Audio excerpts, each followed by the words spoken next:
my people. How y'all doing? We good, Pastor. How are you? Good, good, good. Doing good.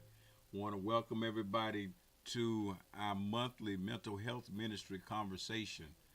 If you're watching on Facebook, YouTube, or Twitter, I'm gonna ask you if you could do us a favor and go ahead and share the post. I know that there's somebody that can benefit from the information that will be presented today.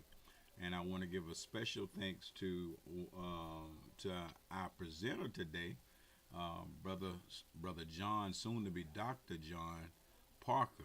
All right. Okay. Our normal leader, Katrina Rawls or Hernandez.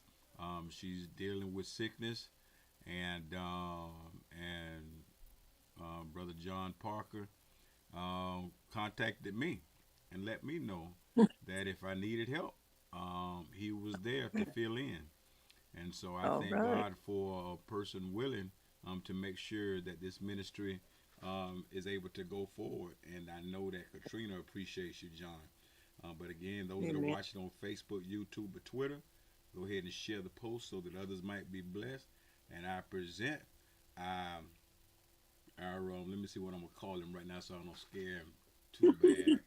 I call him right now our interim mental health ministry coordinator. John, All right, that works. I can John deal with that. Parker. Like I can that. handle that. I like Thank you. I appreciate it. Well, hope everyone's doing well. Um, I often like to have the razzle dazzle of the PowerPoints and all that stuff today, but we'll have a more intimate conversation without all the extras today. And I really wanted to just have a good heart to heart because I feel like today's topic we're going to be talking about maybe people are familiar with terms, maybe not, but we're going to talk about gossiping, it. gaslighting, and airing grievances, and how these things can potentially affect our mental health that we don't often think about. The ways in which gossiping, gaslighting, and the way in which we air out grievances, Mm. can help or harm our situation. All Um, right. and just starting off, is everybody familiar with the? Well, I'll go through the different terms, but gaslighting is a new term that has been around for a long time. And is everybody here familiar with gaslighting? I can give the I, background, and I yeah, can also I heard it, but I truly don't understand what it is, and so I could definitely use some yeah, explaining. Same here. I've heard it. okay. So back in the day, there was a movie. I forget the title of it, but there was a gentleman who was removing oil from a lamp, and Hmm. the person that was lighting the lamp was like, "What is going on? Like, why is this like this light keep going out?" And so basically, the person was going crazy, thinking that they were doing something wrong when actually somebody else was actually like the one that was removing the gas from the light. And so it became this idea of gaslighting is basically you're trying to, in context of this movie, the idea is that you are doing something to somebody and making them feel like they're the one that's wrong or the one that's crazy when you're actually the person that's committing the offense or doing something to negative to them. That makes sense. So literally gaslighting, literally taking the light out of the gas and making the person feel like they were going nuts because they were taking the light out of the gas. Mm. And so it's a reference to an old school movie when the person was literally taking the gas out of the light and making the person feel like they were going crazy. So Um, could you give me like an so in example? now, yeah. So okay. So like modern times now. So I just jump into the definition. We'll go back to gossip. So gaslighting is it's a form of manipulation that seeks to Hmm. make someone doubt their perceptions, their memory, or their Okay, reality. okay, I got you now. Right.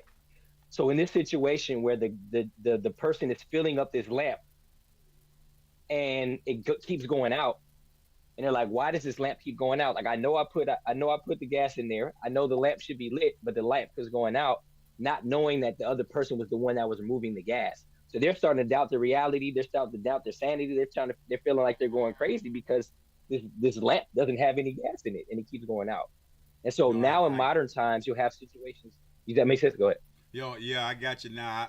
I'm guilty. I used to do it before I got saved. I'm guilty. Yeah. Okay, I okay, used to do I okay. used to do it in my Uh, marriage before I got saved. I know exactly what you're talking about now. that's that's it. That's it. Right. And so the big deal now is like people are starting to realize like, hey, now that there's words, this gaslighting is a term that's become more popular.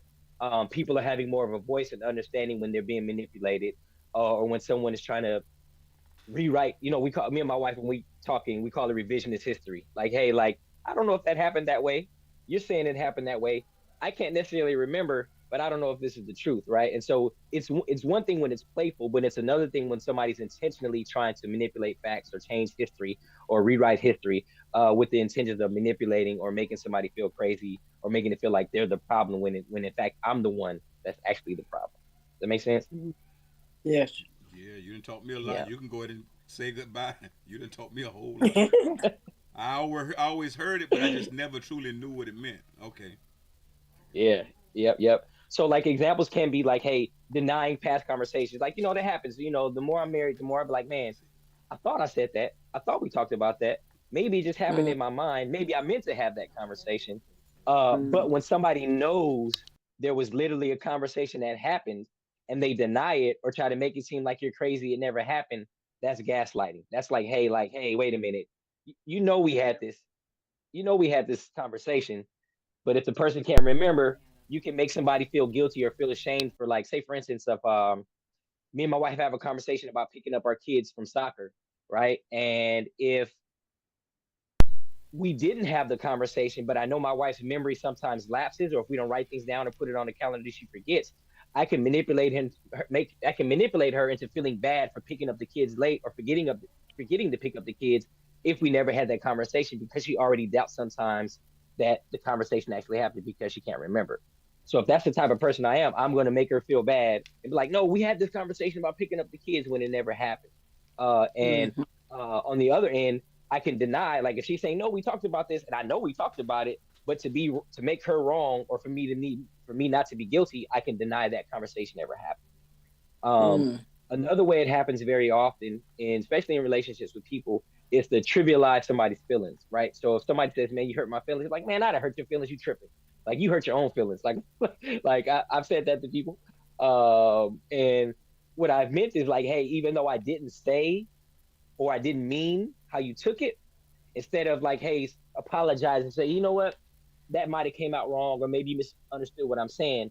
But instead of doing that, I trivialize and try to downplay that person's feelings. Then that's another aspect of gaslighting. Um, and then also blaming the victim for their shortcomings or even imagining shortcomings. Like when you blaming the victim, somebody that I've actually wronged or I've done something wrong to, or I'm trying to manipulate, I blame them for things that aren't necessarily their fault, or their problem, but it's a part of my manipulation in the game that I'm playing, trying to control them.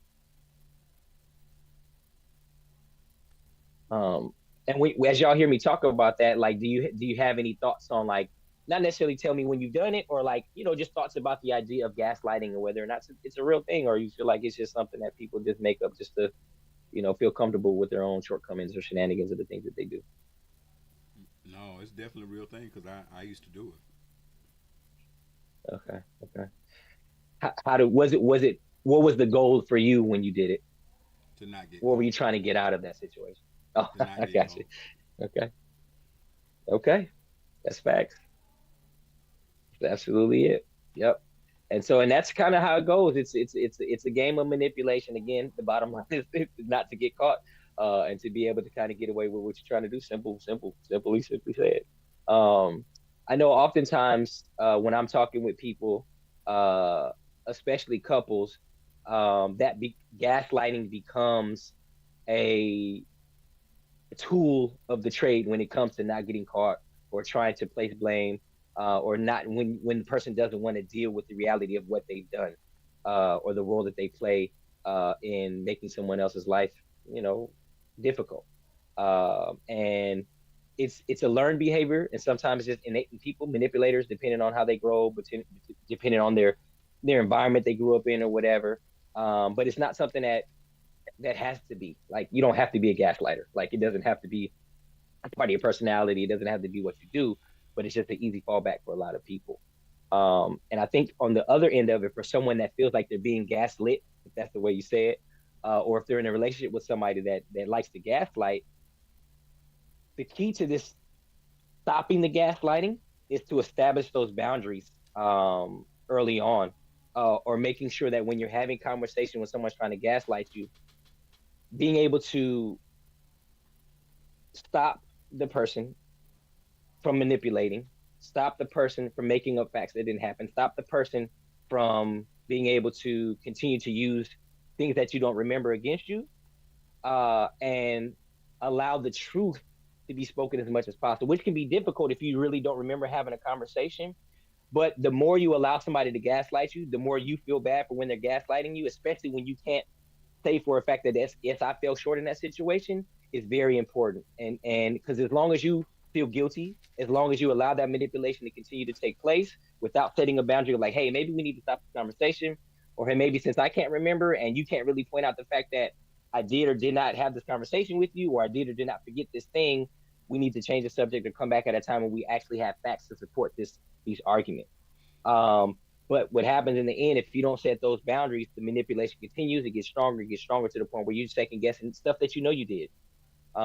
It's almost to a point. Some of this happens with me a lot. I check and double check the door. Like I know I locked the door, but then I go back and check it again. Then by the time I sit in the car, I'm like, man, did I lock the door? Then I get out and check it again. And so that's what this is what gaslighting does to us. It puts us in that perpetual, no, what's the word? Perpetual state of being confused, of not knowing reality, of not being able to discern the truth, and oftentimes whether or not you actually are guilty of something. Any questions on that or any thoughts?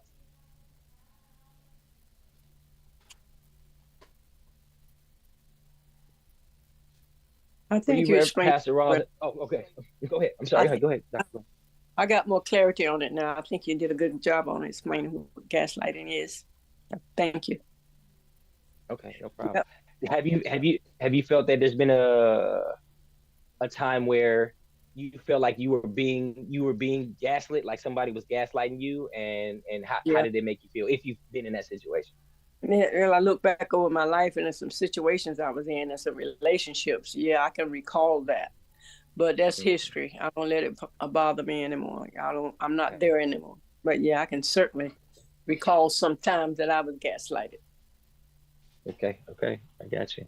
Got you.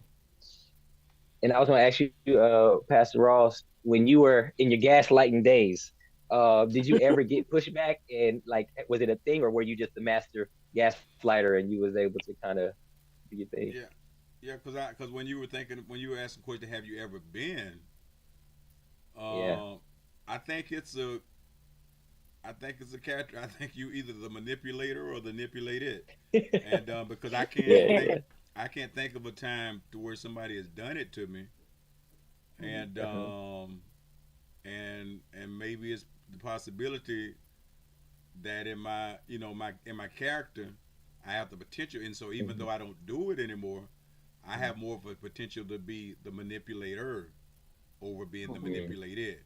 Yeah.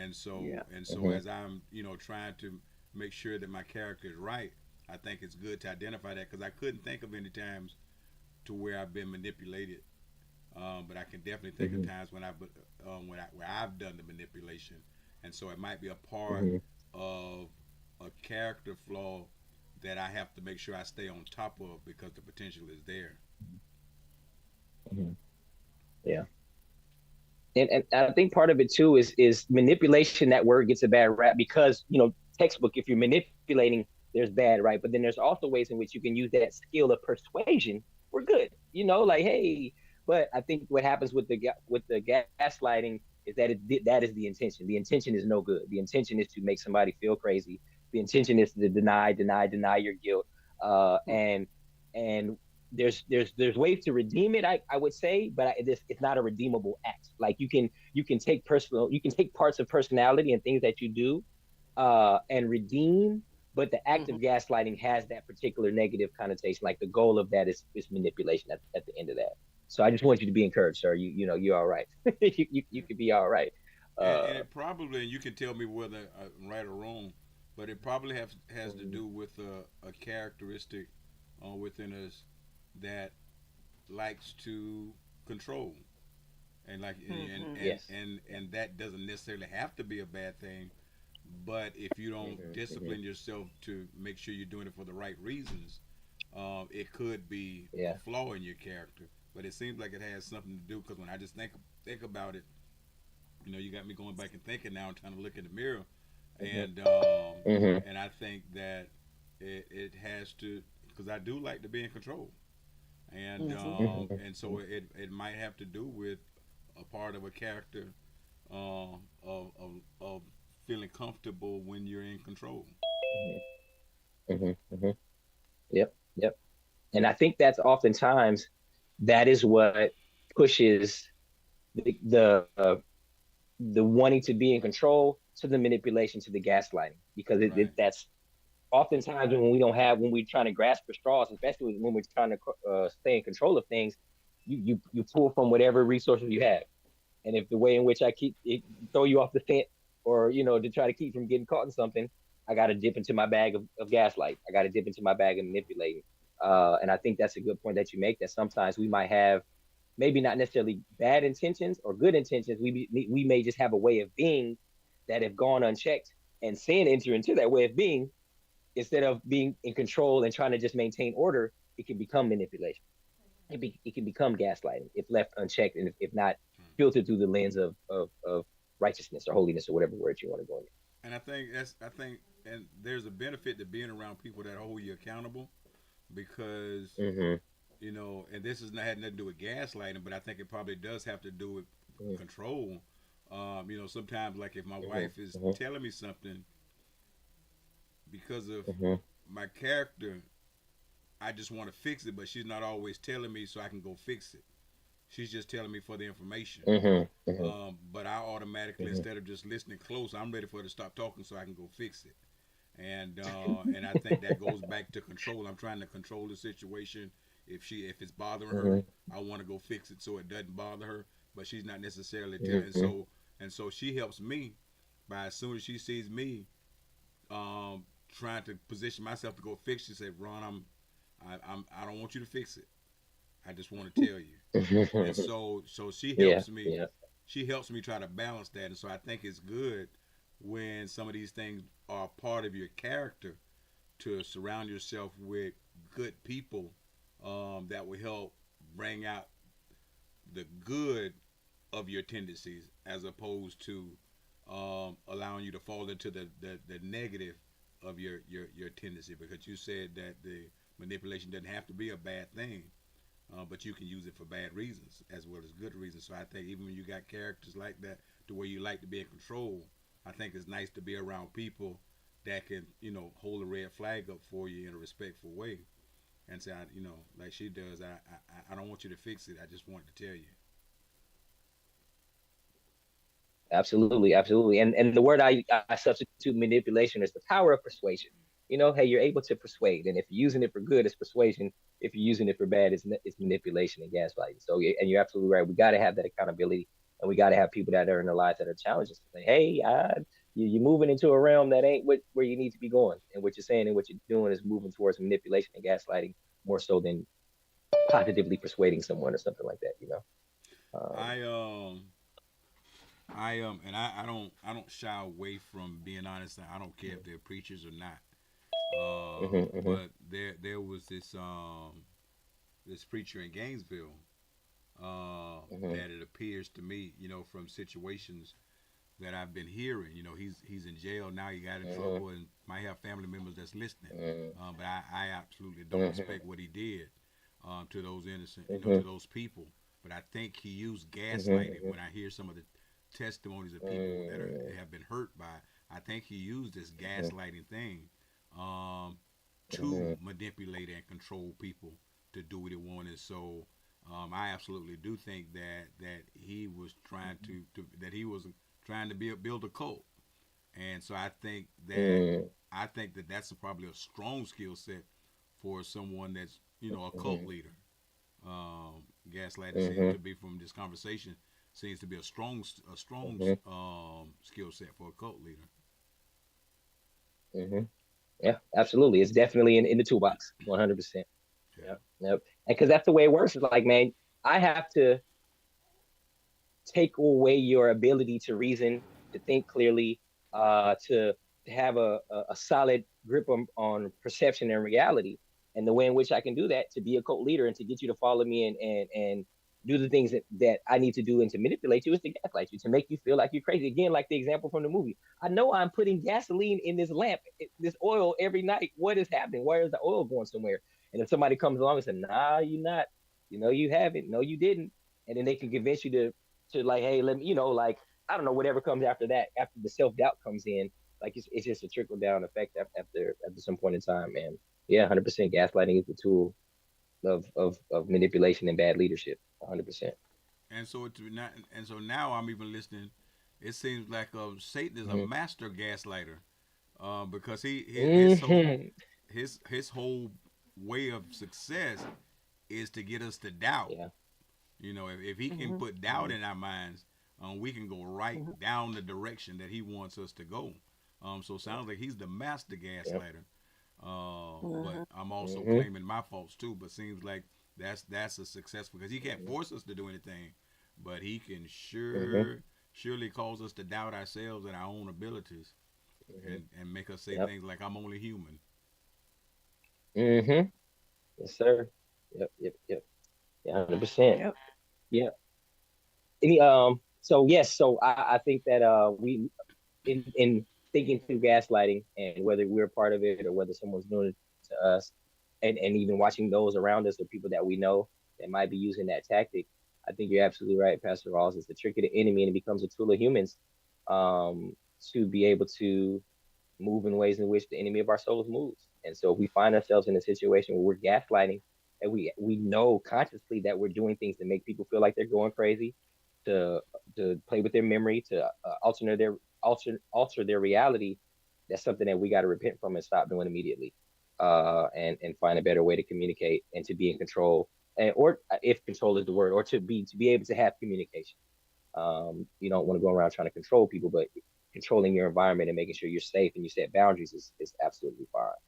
Um, so I wanted to jump in. I wanted to start with gossiping, but I got excited about the gaslighting. But again, we're talking about the mental health repercussions and the implications of gossiping, gaslighting, and airing out grievances. And so when we think about gossiping, dictionary definition of gossip kind of involves sharing information about others, often involving rumors or personal details. And I love Pastor Rawls. Oftentimes, I think I've heard you say it once or twice while giving sermons, the idea of like, did you see the person do it? Were you there? Were you in the room? If not, it's gossip. Like at the end of the day, if you won't have the evidence of your own eyes of seeing these things, it becomes gossip at some point in time, right? Um, and let me go back real quick. There's a quote, there's a phrase that I think perfectly fits gaslighting. I don't remember where it came from, but people will say, "You're gonna believe me or your lying eyes." Have y'all ever heard Yeah, that phrase I heard it. before? It's like you saw something, Yeah. right? You gonna believe me or you gonna believe your lying eyes? And I think that's that. I'll leave the gaslighting alone, but that's the type of phrase people use and the terminology people use. Like you saw the thing, you're directly involved, but I'm gonna get you to feel like that wasn't true. So your eyes are lying to you, and I'm supposed to be telling you the truth. But getting back to gossiping, it's when you get to that place where you're sharing information and you're talking about things to other people and sharing personal details or whatever, and you have no facts, it's gossip, right? And I think the negative impact that people often don't realize is that not only does gossip lead to spreading of misinformation, but it can damage reputations, and it also can create a toxic social environment. And oftentimes, gossip and the details of it are so juicy, it's difficult to stop someone from sharing gossip. But when we're the person that's sharing, because it may be based in a beef or a grievance that we'll get to later on, or some personal thing that has happened, and you start sharing information about somebody or even the event, you might change details, you might hype it up more than it is, you might do things in which that you disparage someone's character for the sake of being right or for the sake of getting more sympathy for yourself or just downright you're a gossip, as the Bible says. And so I think we often don't think about the ramifications of sharing information because we can justify that sharing of information. And I don't think we take gossip serious enough, especially as the Bible would have us to look through gossip. But then again, there's also mental health ramifications, which we'll get into in a little bit. But talk to me, how do y'all feel about this idea of gossip? how easy it is to share information, how easy it is to embellish information, how easy it is to spill the beans for the sake of you being feeling right or feeling better while diminishing somebody else's character or whatever that looks like. Yeah, so I had a different thought, but I think the dictionary definition Mm-hmm. really confirms what you're saying. You know, when because it Mm-hmm. says not it's not the a casual unconstrained conversation report about other people typically involving details that are not confirmed as being true, and so that really backs up what you're saying. But in my mind, I was thinking that even if I saw it with my own eyes, and it is true, Mm-hmm. if there's no need to talk about it, I kind of Mm-hmm. look at that as gossiping too. I mean, why am I talking? Am I trying to Mm-hmm. fix it? You know, am I dealing with it, or Mm-hmm. am I just stirring up mess? Mm-hmm. And but I guess I'm not sure if that's gossip, but the way that I look Mm-hmm. at it, even if you know it's true, I mean, what's the intentions about behind you talking about it? Are you trying to fix it? Are you Mm-hmm. trying to what's the whole point? What's your objective? Mm-hmm. Mm-hmm. I think there's some I can't think of the translations, but it gets busybody is another word that's used. I think in the thesaurus of like gossip. So I think that is hitting the nail on the head. Like what is the goal in what you're doing and what you're saying? And if it's not gossip, because okay, technically maybe you did see it, and technically maybe it is true, but now you're just being a busybody because you're just spreading stuff that doesn't need to be spread for the sake of what? Yeah, yeah. You know he used to be. You know I know he this now, but he used to sell drugs. But I mean, what's the point? What what that got to Yep. do with anything? Yeah. And Yeah. so I think there's negative intent behind it. You know, somebody's looking at you Mm-hmm. positive, and somebody has to put something out there to kind of dim the positive light that Mm-hmm. somebody's shining on you because you're doing good now, and Mm-hmm. got negative intent behind it. Mm-hmm. Yeah. But if Yeah. there might I be a think real in purpose, and because you don't always have to mm-hmm. tell the good. I mean, sometimes it's good to tell the negative, because you Mm-hmm. need to there's something that you need to expose, but just know your what's your objective in it. You know, is this person Mm-hmm. like not an honest person, and you need Mm-hmm. to get that out there. You need to show that because you feel like this person is not doing well. I mean, and then at that point, I don't think it's gossip. I think, hey, you're giving me facts, and now I got to decide. Hey, that might not be the best person to be in a Mm-hmm. relationship with. You know, this is what's happened in the past, and I just, you make your own Mm-hmm. decision. But I want to make sure you got this information, because there's sometimes I want people Mm-hmm. to tell me. You see me, Mm-hmm. I didn't hire somebody as my accountant, and I don't realize that they got three fraud cases against them. You know, that ain't gossip. You trying to help me out, Mm-hmm. and so just a simple Mm-hmm. fact that you're sharing information, um, I don't think is a negative thing. But what's your intentions behind it? And be honest about your Mm-hmm. intentions. Don't how people come and say, now you ain't heard this from me now, but you know, so I think you really got to be honest about your intentions behind what you're saying. Mm-hmm. Yeah. And then even understanding, I think sometimes we don't understand the power of the tongue, and not in a way of like life and death, but just the idea of like you're saying, certain things don't need to be said, certain things do need to be said, but how in which we communicate that information also can be a part of the problem. Like you can if you need to call a spade, hey, that dude's a fraud, don't hire him. Or you can say, hey, this was my experience. If you want to continue, do what you do, but this is my experience with this person. He was my CPA, he was my accountant, she was my accountant. I don't really know, how things worked out. But if you want to give them a try, hey, do your thing. But I think there's a way in which we can approach conversations where we have to tell things in a way that doesn't have to, that allows that person to make a decision for themselves. Yeah. Um, but again, some things I think you're saying can be so grievous. It's like, now you need to know that this person, hey, like you don't even want to be involved with that. That's not in your best interest, you know. Yeah. So I think that works. Yeah. So Yeah. like a no snitch Um, clause is like the totally opposite of that. right. And so they terrorize Mm-hmm. your neighborhood, breaking in everybody's house, doing all this stuff, and you don't want to snitch. No, Mm-hmm. you need to run your mouth. I wouldn't even call it gossiping. I would just Right. say you need to say something. Oh, And so we that's can't get right. confused in that Yeah. right there. Some things you got to say, and like you say, we know it's fact, Yeah. we know it's true, and so it's not gossiping. And so even like Mm-hmm. the way that I was looking at stuff, I'm still not 100% clear on what it is. If something that's true could be considered gospel, if you got a ill intent, but Mm-hmm. there's some things you got to say if you want to change outcomes. In your Mm-hmm. neighborhood or where you are. That's why I speak about. Sometimes you think the Bible say, "Touch not my anointing, my prophet, do no harm. Don't put your mouth on God's Mm-hmm. servant." No, if he doing wrong and she doing wrong, I'm gonna speak against it the same way I expect a police officer to speak against the wrong of another police officer. I think a preacher need to speak against the wrong of another preacher and don't protect people that have done wrong because you're setting a bad precedence. Amen. 100%. 100% agree. There's a Um, time to speak and there's a time to refrain from speaking. Yeah, I Right. agree with that. hmm hmm Yep. And even with the stop snitching thing, it's like the game is so backwards. Like snitching is when I'm a part of the crew that does the dirt and I'm trying to get a lesser sentence, I'm snitching.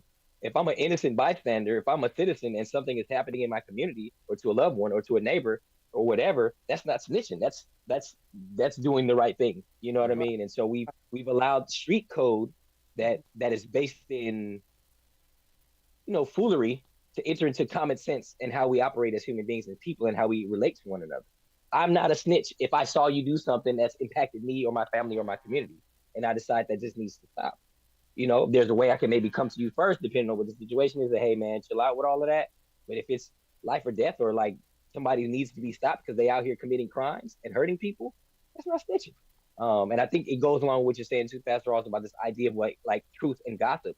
And I think it really does. I think intention can play a part, right? And I think that even if something is true and you're telling it, I wouldn't say that's gossip. I think again the part of it not being seen and you don't know it to be a fact, I think is for us as believers, I think is the bigger underlying things. Like what is the point of you saying something that you know that you don't know to be fact, and that can bring harm or potentially create a rift between you and a person or a person and another person.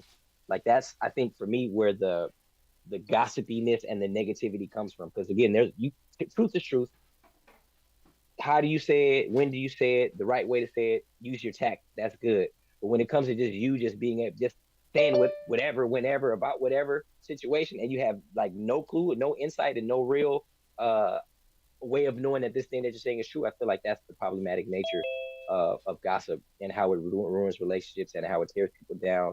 And I think oftentimes we don't think about the effect that the gossip is having on us as the person that's spreading the gossip.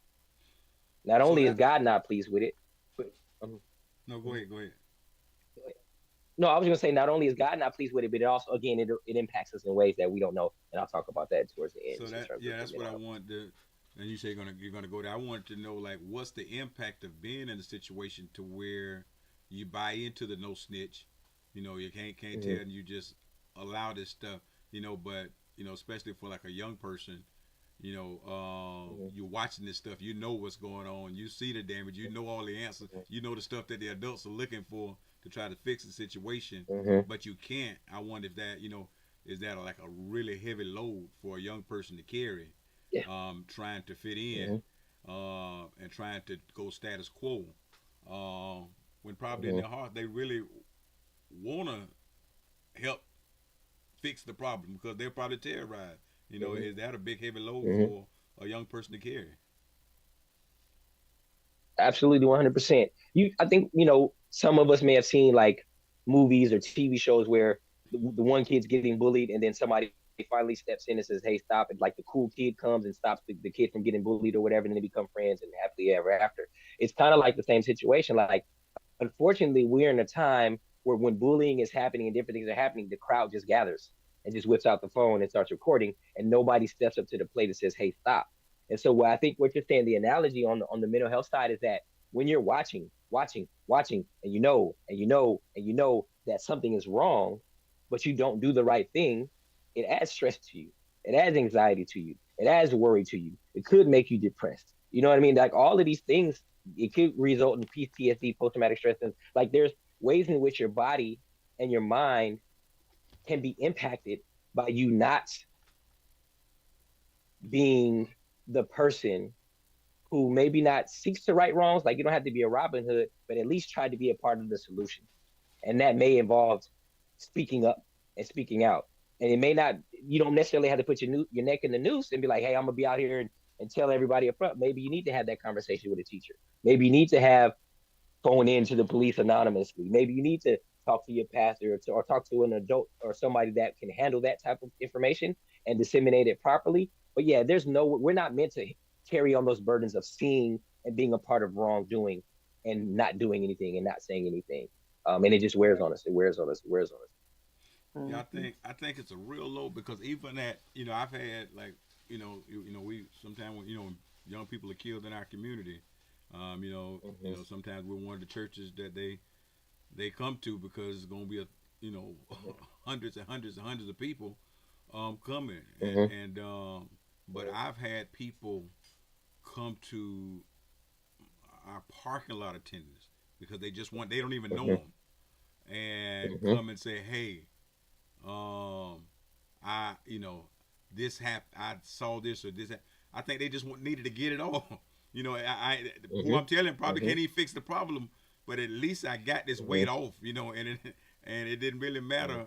I wanted to be able to say it to somebody that was safe to say it to, but I just needed to get this thing off me because why would you tell somebody, that mm-hmm, maybe can't even fix the problem, but two, you don't even have a clue who they are, and they just mm-hmm, parking cars, and I think it's mm-hmm, a weight that they just pressured. I got to get this thing off of me. mm-hmm, mm-hmm. Yep. And it's a TV show that it describes that exactly what you're saying. So there's a show called First 48, and I love it, hate it, and I had to start watching it because it makes me sad. So it's about when a murder happens, detectives they say that the first 48 hours of your investigation are the most crucial because after that the trail gets cold, people start forgetting things, and stuff just happens. So usually they're in black neighborhoods, Atlanta, Memphis, Tennessee, and just other areas, and so it usually involves a murder. Someone's been killed. The issue happens is that you have a situation where they're bringing somebody in that's a suspect, and oftentimes the police and the investigators, detectives will use tactics like lying, like, "Hey, John Parker says he saw you as the shooter, and he signed this affidavit saying that you're the shooter," and that John Parker never said that. But they're trying to use tactics to pressure these young men into telling a truth or telling on somebody about what happened. And so you see, oftentimes in these situations, they wear them down, wear them down, wear them down, and they just can't take it no more. And they just start telling everything because of the burden of either knowing who did it or haven't done it themselves. And you can see the literal relief that comes. They know they're going to jail and they know their life is ruined, but when they tell it finally, you can see the relief on their face, although they're knowing that their life is over. It's a wash. But it's something about that burden of knowing that something has happened and you trying to hold that just tears you up on the inside. And no matter what the repercussion is, sometimes, yeah, like you see those people in those situations where you can just sense the detectives will play on that. If you just tell us the truth, you'll feel better. If you just tell us the truth, your mama can sleep at night. The victim's mom and daddy will know what's going on. They play to that emotion. But at the end of the day, you're absolutely right. There's something about human beings that you have to be a very hardened criminal to be able to sit with just the negativity that comes with negative actions, murder, mayhem, rape, pillage, and plunder. Like that's not normal, like normal human behavior. And so the same thing with carrying the weight of knowing things and not saying things. It carries that same weight and it's very destructive to our psyche, to our mental health.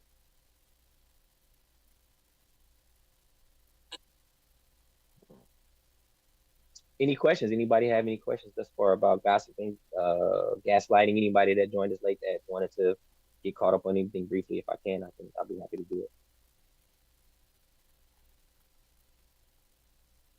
Or if you're in the Zoom and if you want to ask a question in the chat, you're more than welcome to do that as well. Okay, so I'll talk about this final piece of just this area. So airing grievances, and so oftentimes,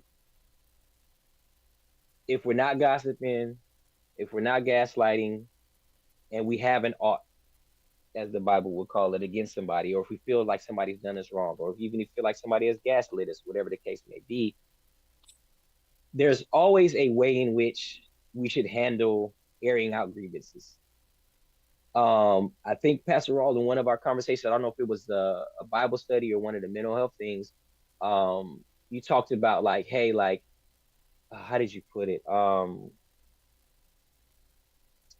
When there's, I can't remember how you put it, but just this idea, I'll come back to this conversation because I can't go back to that, but just knowing how and when to tell or have conversation about something that has impacted you, that somebody did to you. Like I'm trying to be politically correct. Like, hey, Pastor Rawls hurt my feelings. I can go to him, or I can tell his wife, I can tell his kids, I can tell his grandkids, I can tell my kids, I can tell my wife, but I should be talking to that person directly, right? And oftentimes, depending on the situation, I think it was like a city council meeting or something. Sometimes you got to air that thing out publicly because it needs to get aired out publicly, right? That thing needs to be heard. Hey, you're a city commissioner. You're doing wrong. I saw you. I caught you. Da da da. We got tape. We got evidence. That thing needs to be aired out. But oftentimes we get so emotional and we be so ready to put people on blast, as they say, we air out our grievances in ways that aren't proper. Social media, Instagram posts, da da da da da da da da da. And there are consequences, both psychologically and socially, when we don't air our grievances out in a way that leads to conflict resolution, increased understanding, or improved relationships. Like that, when we're airing our grievances, we want to do it in such a way that conflict resolution can happen. This issue is solved. Me and you have an understanding of how you hurt my feelings or what went wrong in this situation, or why I feel like you did me dirty. And then also the goal is to improve that relationship. Sometimes it may be to end the relationship. You may have to say, hey, this thing happened. This is how you moved. It wasn't cool. This is the outcome that happened for me. And I think it's time for us to kind of go our separate ways. But again, that still leads to a finality of the event, and it doesn't involve other people and being nasty. Does that make sense what I'm saying? Y'all follow me? Yeah. Am I Yes. clear? Yes. Yeah. Yeah. Yeah. And so I think go ahead. Yeah. So with airing grievances.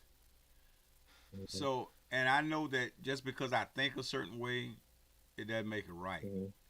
And it's probably Mm-hmm. something therapeutic in it for somebody else, even though I don't understand why. And so, I use social media a lot, but I'm tactical. I'm strategic. I use it to support Mm-hmm. ministry. I use it to to throw out things I believe that are Mm-hmm. right or wrong or whatever. I use it to promote, but I use it to show family. I'm real strategic in what Mm-hmm. I put out there. And so even though I use it a lot, um, I'm strategic, and there's some things that I just would never do.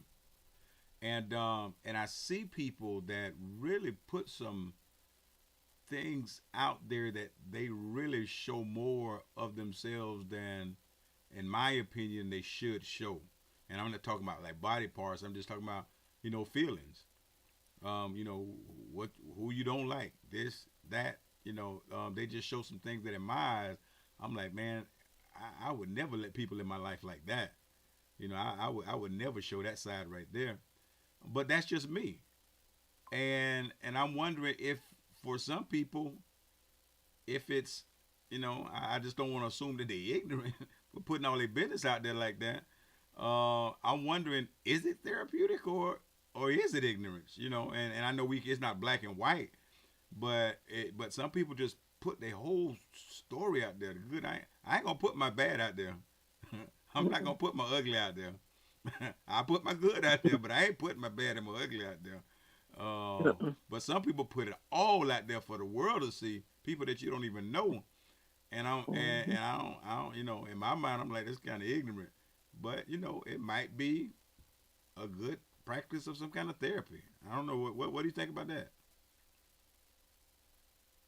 Well, I think you're absolutely right in the sense that people do too much on the social media streets. Like part of it is attention seeking, part of it is the hope to go viral, part of it is feeling as if I trash somebody and enough likes and enough people see it that I'm vindicated in what I've done. When we're talking about the negative aspects of it, right? Like the goal really is oftentimes to just make just a smear campaign, you know. Before you had to play the telephone game and tell this person, now you can just push send and all these businesses out there and people can feel a certain way about that person that you've directed your attention to. And it's definitely unhealthy, because the goal of that is, again, not for conflict resolution. The goal isn't to, to, to bring the relationship together. The goal isn't to increase understanding. It's to tear someone down. For a Right. perfect example of how this can be kind of tricky is that, so I saw on recently, there's this gentleman who became famous as a comedian on social media, right? And before he became famous, he had a girlfriend. She was giving him money for gas, allowing him to use her car, or to do his skits in, paying for this, paying for that. And then once he got famous, then she was forgotten about. This is how Mm. she feels about the situation. And as he has explained it, it's like she didn't see my vision, she didn't believe in me, and when we broke up, it was because she wasn't feeling me. And he started the conversation on social media when somebody asked. He didn't say her name. He didn't put her out there like that. But she felt that she needed to address it because people that know that I'm the ex girlfriend are gonna believe his version of the story. So it may start off as her trying to air out like, hey, the truth about the situation. No, I held him down, paid for everything, took care of this and that, da da da da da da da. But then now it's become this drag out, drag out. She's getting interviewed here, interviewed there, interviewed here, interviewed there. And instead of being able to be like, hey, I'm just having this conversation to clear the air about me. And I think he just has a misinterpretation, or I don't know, we have differences of opinion on what actually happened in our relationship. It didn't stop there.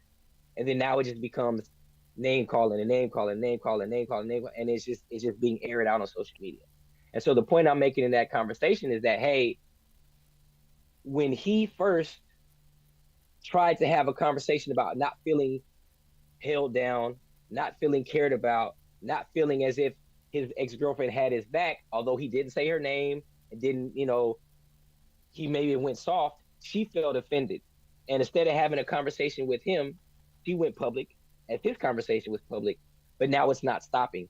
And even though he's not responding, she's going and going and going. And now she's looking like the person that's crazy.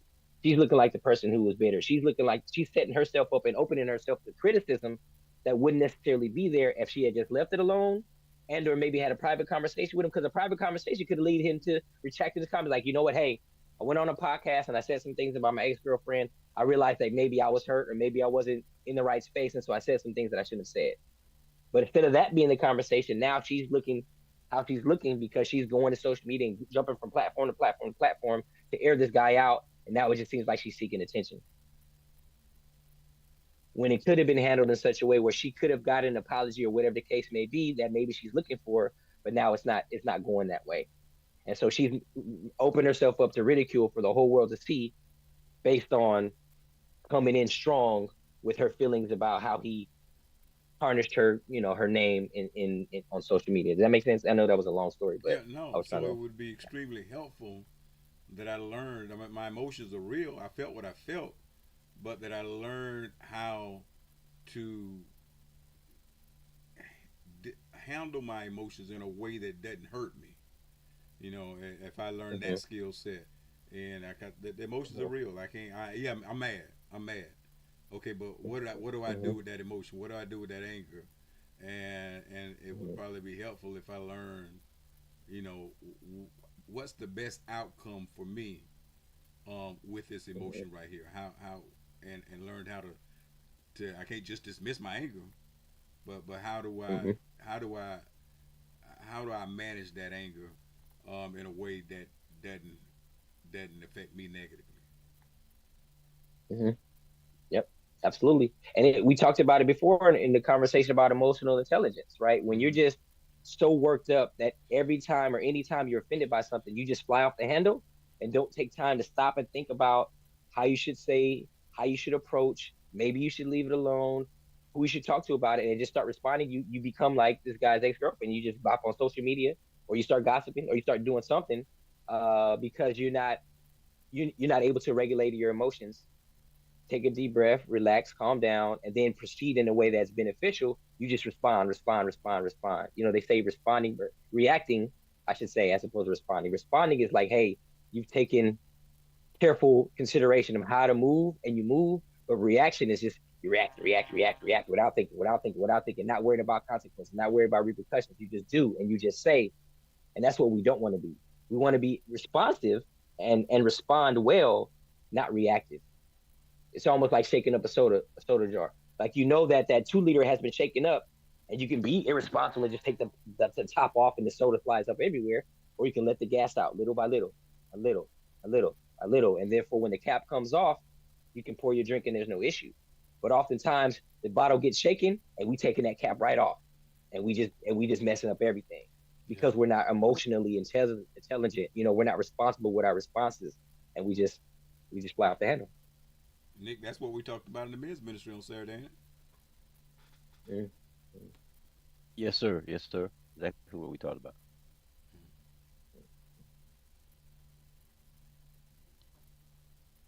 Yeah.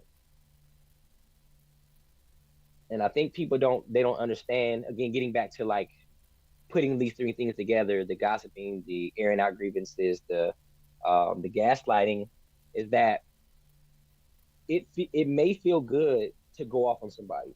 It may feel good to put somebody's business out on social media. It may feel good to leak images, to leak audio, to leak video, to make somebody's life miserable. But it's not. It's not. It's not healthy. And what I mean by feeling good, I mean like sin feel good. Like it feels Yeah. good to do wrong things, and it's no good for you or for the person that are affected by it. And so it adds to your stress, it adds to your anxiety, it adds to your, because imagine if this young lady, using this as an example, had just had the private conversation or let it slide, the heat she's catching and whatever negativity that's coming her way wouldn't be coming her way had she not did what she did publicly. So that heat coming your way, you checking your messages, your DMs full of hate, people are sending you nasty text messages, people are calling you all kind of names and don't nothing about your character. That adds to your stress. That adds to your anxiety. That could make you depressed. Like you see message after message after message after message of somebody telling you how terrible you are for diminishing this man's character. That's not good for you, right? And then when we think about gossip and the ways in which that can tear down families, that can tear down individuals, that can compromise people's livelihood, like that has negative consequences. And so we may feel justified in that moment, but at the end of the day, we're causing stress and anxiety and possibly depression, all these different things for other people. But at the same time, when we really sit down and think about, hey man, that's not a way in which I want to be.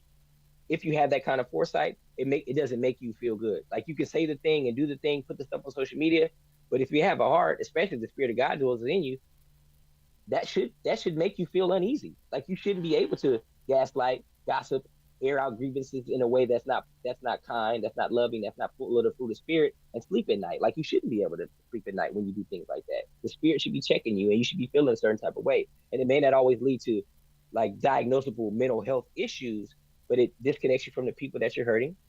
It disconnects you from God. It puts you in a space where sin could do what it does to you, to wreak havoc on your life and to your family and other people's family life. And as believers, we should be able to respond better. We should be able to not react all the time. We should be able to resist the temptation to put somebody's business out in the streets. We should be able to resist the temptation to spread falsehoods or even share truth that could be harmful, right? We should be able to resist those things.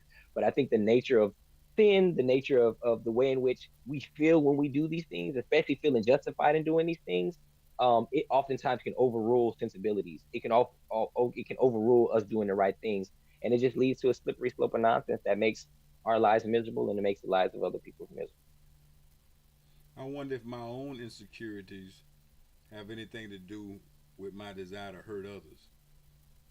You know, if I have insecurities about myself, Mm-hmm. if I can hurt you, and it almost makes it, at least I'm better than you. You know, I wonder, you Mm-hmm. know, if that plays a role at all.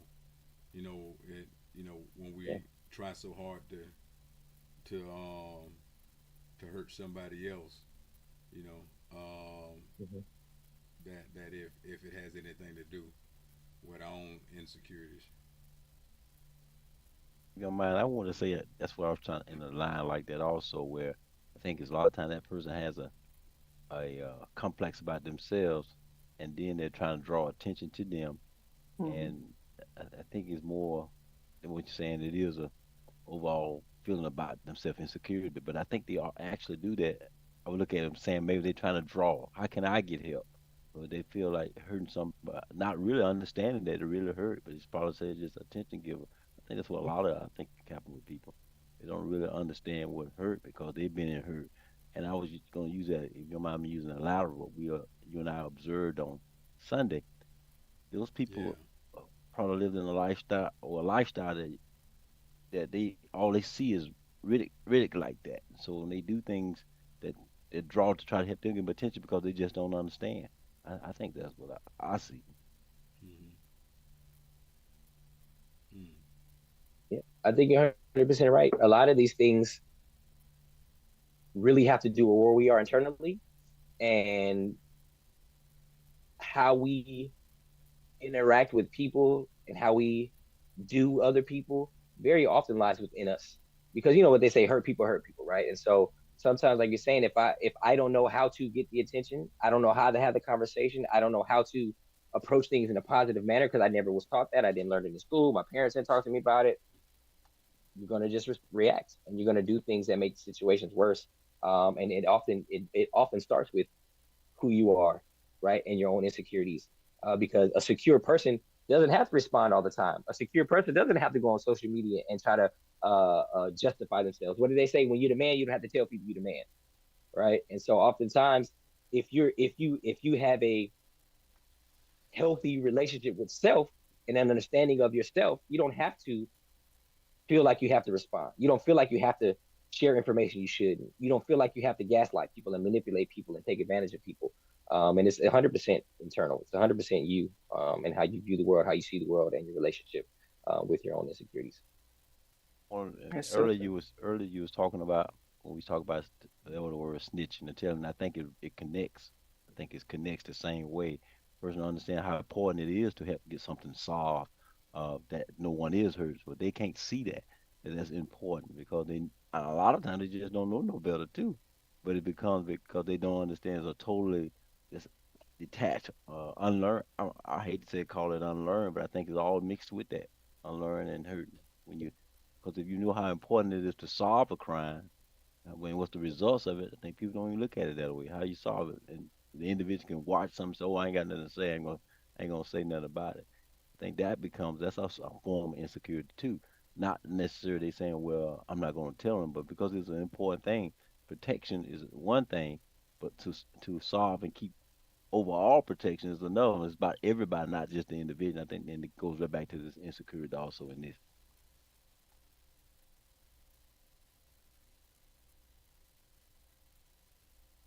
So, yeah. So I think in just kind of wrapping things up, um, just on a note of like, hey, how do I, if I find myself being a person that's drawn to gossip, find myself being a person drawn to gaslighting, or even being a victim of gaslighting, if I find myself not being able to properly air my grievances, I think one of the things is learning how to communicate and how to have honest and open communication, where you're focusing on positive things, right? Um, Instead of spreading the rumors. It's like if you have to have, like we talked about, if you have to have a conversation about somebody that's a shady accountant, you can do that in a way to where you don't have to spew negativity and hate. You can have a good conversation, open conversation with the person. Hey, just be careful, be mindful, and this is my experience, right? Without saying hearsay, without spreading gossip, without saying untrue things that you might have heard from somebody else. When it comes to like the gaslighting, when you're the victim of gaslighting, you have to build up a self awareness of yourself to be like, man, that doesn't sound like something I would do. That doesn't sound like my personality. I don't believe myself to be that person. Establishing a concept of who you are keeps keeps you from being able to be fed lies about yourself, if that makes sense. When you know who you are, they say you know whose you are, or you know whose you are, you know who you are. I think that's how it goes, right? You know whose you are, you know who you are. But when you're living in self doubt, when you don't believe that you're important, when you don't understand the value of who you are, it's easy for somebody to lie to you, to manipulate you, to trick you into thinking things that aren't true about yourself. And also having a good social network where you can check in with somebody like, hey, my wife said this about me, my boyfriend, my girlfriend, my husband, my coworker, my boss. Is this truly me? And if you have good people around you, they can validate and say, hey, no, that's not you. I've never known you to be that way. Or they can say, yeah, well, sometimes these things happen and maybe you need to tighten up. But you don't leave it to the person that's gaslighting you to do that, because they're not going to build you up. They're going to manipulate you. But you got to have good social network and good people around you that can do that. And then kind of the last thing is just understanding that when it comes to grievances and airing grievances, being able to do things in a way that, again, that's responsive and not reactive, that's constructive, and that promotes active listening and understanding is the way in which we want to do that. The way in which we want to be able to air our grievances. We want to get everything out that needs to be gotten out, but we want everybody involved to be able to feel heard, to feel that this is coming from a loving place, and the conversation that we're having is going to lead to constructive and beneficial things and move our relationship forward. And it's not just the time to vent and tear the person down.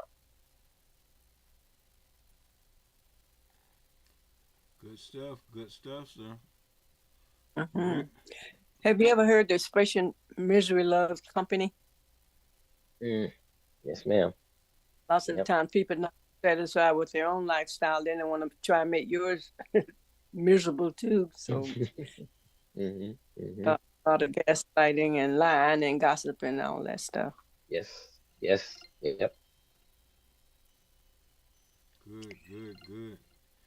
All right. Well, I want to thank everybody for joining us. Those that are on social media, I want to thank you also for joining us. Please share the post. I think it was a good information. And and I want to thank John Barker for willingly stepping up where he saw an opportunity to help the ministry out.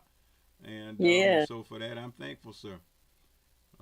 Good job. No problem. I appreciate it. He also stood in the gap Monday, for Pastor, while you were making a run to your sisters. He walked with us on Monday. Oh yeah. Yes, he wanted. I might not show up to church on Sunday. See if he'll step up there to that podium. Oh Lord. You ready? Well, I can talk now. I don't know if you.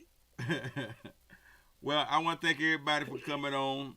John, you have the launch of your orientation for your youth mentoring program on Saturday. We're giving away free food on Saturday at 9. John's mentoring program launch at on Saturday at 10. If you haven't signed your child up for the land mentoring program, go to gbgville.com. Get your child signed up. John has a couple more space. He's going to create some extra space. But all is well. And so God bless you all and have a great week. You too. Right. See you soon. Blessings.